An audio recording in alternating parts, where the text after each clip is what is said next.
Assalamualaikum warahmatullahi wabarakatuh. Perkenalkan, nama saya Sofyan Hadi, mahasiswa Universitas Terbuka, jurusan Sistem Informasi UPBJJ Jakarta dengan NIM 051542312. Pada kesempatan kali ini, saya akan praktek menjelaskan hasil pengerjaan tugas 3 praktek mata kuliah pemrograman berbasis web dengan menggunakan framework Vue.js.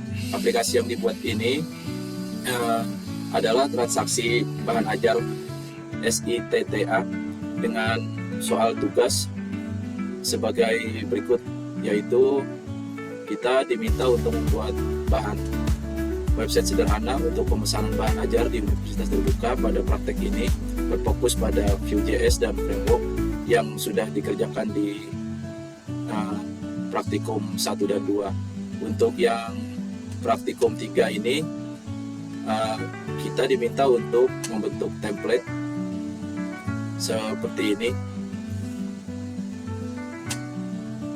Kemudian untuk file komponen dan halaman stok bahan ajar masih sama seperti yang tugas 2, tetapi ada penambahan di sini. Terdapat fitur create melalui formulir kecil untuk melakukan validasi sederhana setiap field. Untuk mempersingkat waktu, kita akan coba menjelaskan yang pertama dari sisi arsitektur dan struktur project. Untuk project ini sendiri dibagi menjadi beberapa folder utama dengan kode agar kode lebih terorganisir dan mudah dipelihara. Folder aset digunakan untuk menyimpan file gambar dan CSS dengan stylenya. Kemudian folder komponen berisi seluruh view komponen mewakili fitur aplikasi. Kemudian ada folder data berisi data dummy dari dalam format JSON. Kemudian folder JS berisi file utama aplikasi yaitu apps.js. Sedangkan indeks HTML merupakan entry point di aplikasi. Kemudian Vue.js dan template.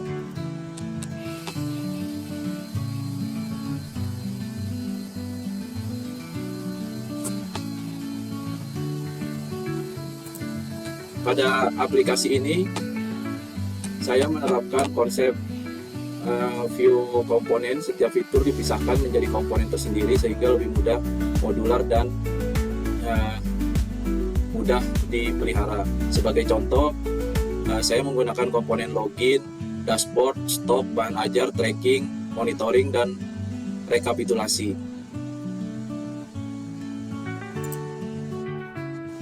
Nah, di sini pada bagian ini membuat view komponen bernama stock view yang digunakan untuk mengelola data bahan ajar.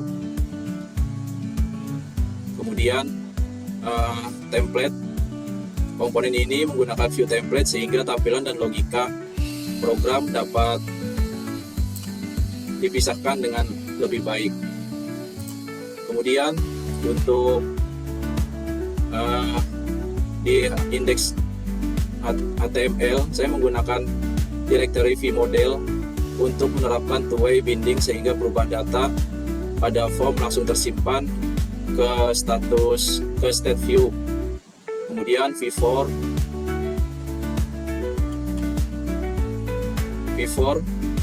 digunakan untuk melakukan perulangan data array, data bahan ajar yang ditampilkan secara dinamis berdasarkan isi array yang tersedia.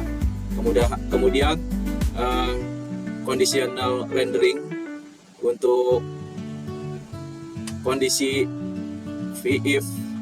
Di sini saya menggunakan conditional rendering digunakan untuk menampilkan kondisi tertentu seperti stok aman, menipis, atau habis. Kemudian vShow ini digunakan untuk menampilkan atau menyembunyikan elemen seperti tambah, form tambah, dan form edit tanpa menghapus elemen dari DOM. Kemudian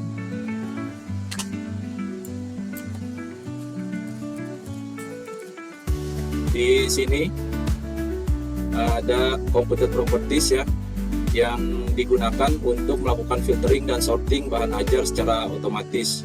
digunakan. Kemudian juga ada jumlah reorder digunakan untuk menghitung bahan ajar yang akan perlu di reorder. Kemudian ada juga notif reorder digunakan untuk menghasilkan notifikasi otomatis jika terdapat stok yang berada di bawah minimum.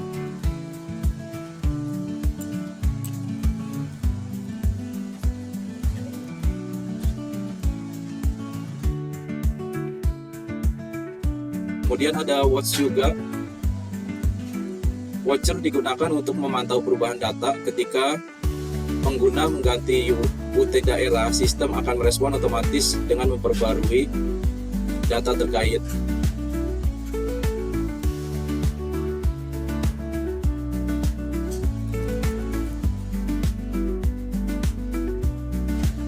Kemudian ada juga validasi form baru, di mana metode ini digunakan untuk memastikan data yang dimasukkan pengguna valid sebelum disimpan ke sistem.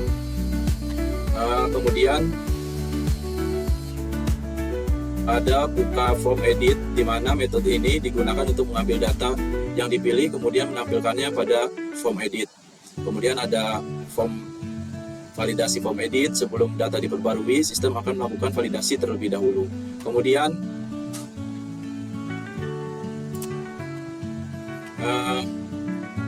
ada CRUD dan event handler.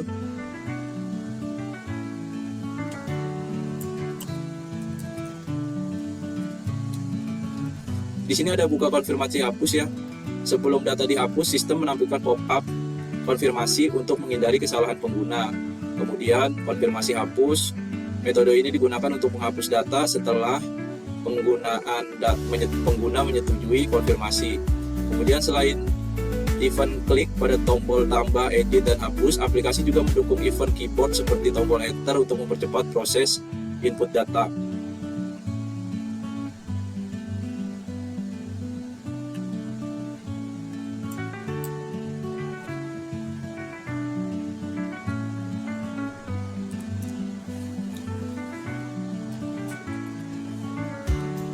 Di sini juga ada metode format rupiah ya, yang digunakan untuk mengubah angka menjadi format mata uang rupiah agar lebih mudah dibaca oleh pengguna.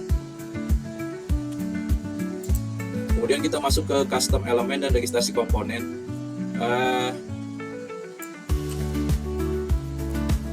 Di sini ada app komponen. Pada file app.js ini melakukan registrasi seluruh view komponen sehingga dapat digunakan sebagai custom elemen dalam aplikasi. Dengan pendekatan ini, setiap komponen dapat digunakan kembali dan dikelola secara terpisah.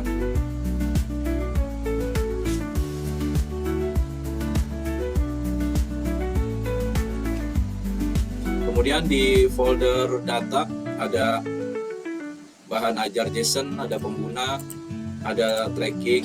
Folder data digunakan untuk menyimpan data dummy dalam format JSON. Kemudian bahan ajar menyimpan data bahan ajar, kemudian menyimpan data pengguna ini untuk menyimpan data pengguna.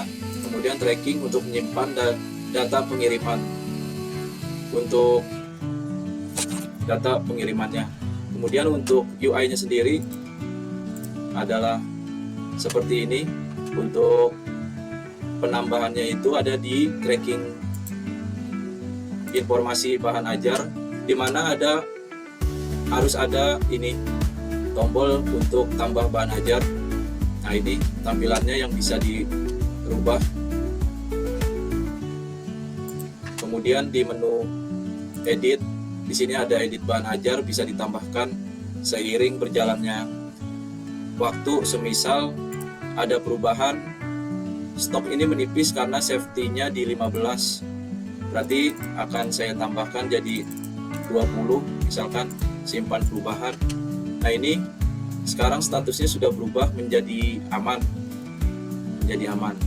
Kemudian yang ini menu edit kita kurangi, misalkan jumlahnya sudah menjadi 16, di sini menipis. Kalau jumlahnya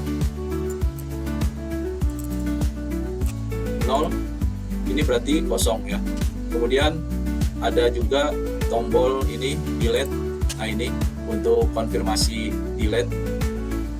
Di sini sudah tersedia apakah akan di delete atau tidak. Itu kemudian ada sorting berdasarkan judul, stok, harga, dan bisa di reset. Kemudian di tracking pengiriman ini sendiri ada ini yang baru buat tombol. Terus kita coba cari semisalnya nomor DO, kita masukkan lacak. Nah, ini penerima Rina sedang dalam paket, dan yang penambahan di tugas 3 adalah ini tambah progres perjalanan, keterangan paket di gudang.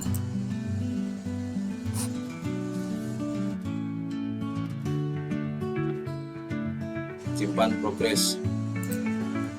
Di sini juga menunggu pengambilan keterangannya.